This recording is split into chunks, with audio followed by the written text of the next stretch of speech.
Sida apa ora tresno iki tekan pira suwene? Ya mung kowe sing tak enteni.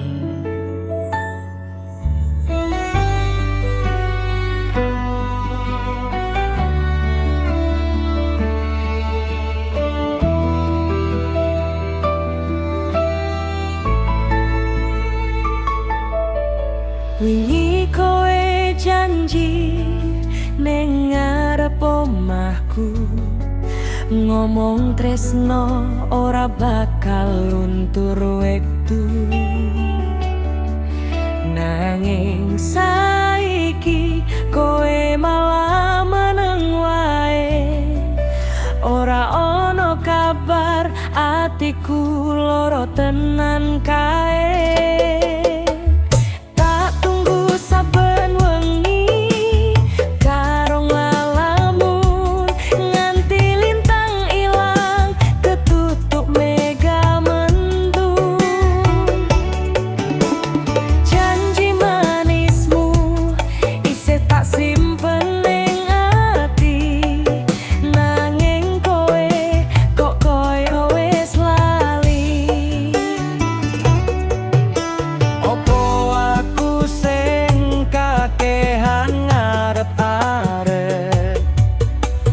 Tresnomu mung sekedar mampir nyine.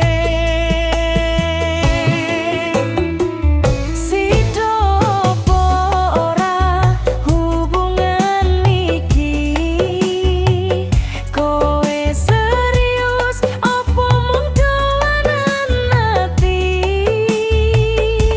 Yen pancen tresno jong gawe aku loro ati. Sida apa ora ngomong sing jelas, ojo nganti aku mung dadi pelampian.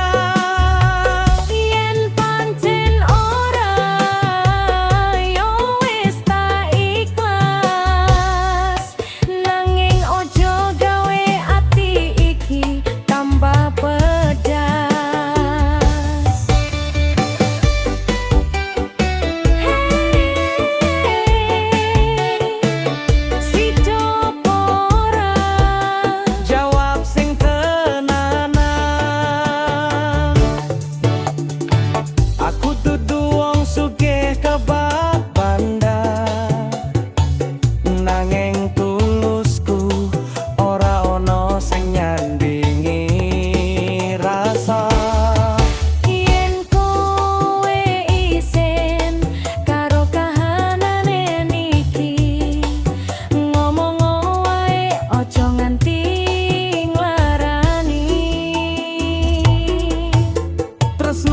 sejati ora butuh bukti kemewahan, sing penting setya tekan pungkasan.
Tunggu tekan pungkasan wektu.